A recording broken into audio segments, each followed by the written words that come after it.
রাধা বল্লভী শ্রী হরিবংশ। আমাদের সাফারিংয়ের মূল কারণই হলো পুনর্জন্ম, অর্থাৎ বারবার আমাদের জন্ম হচ্ছে এবং বারবার আমাদের মৃত্যু হচ্ছে।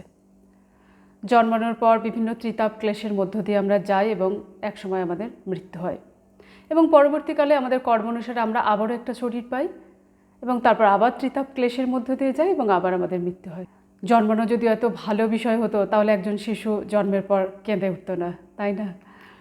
তো এই পুনর্জন্ম ব্যাপারটা শুধুমাত্র আমাদের মর্তলোকে নয়, এই পুনর্জন্ম ব্যাপারটা এই পৃথিবীলোক ছাড়াও পাতাল লোক, ব্রহ্মলোক, সমস্ত লোকেই পুনর্জন্ম হয়।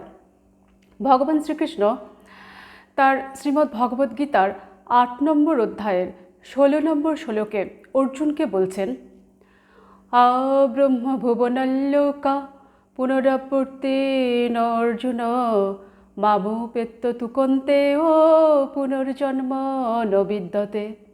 অর্থাৎ হে অর্জুন, এই ভুবন থেকে ব্রহ্মলোক সমস্ত লোকই পুনরাবর্তনশীল, অর্থাৎ সেখানেও পুনর্জন্ম হয়, কিন্তু হে কন্তেয়, আমাকে প্রাপ্ত হলে আর পুনর্জন্ম হয় না।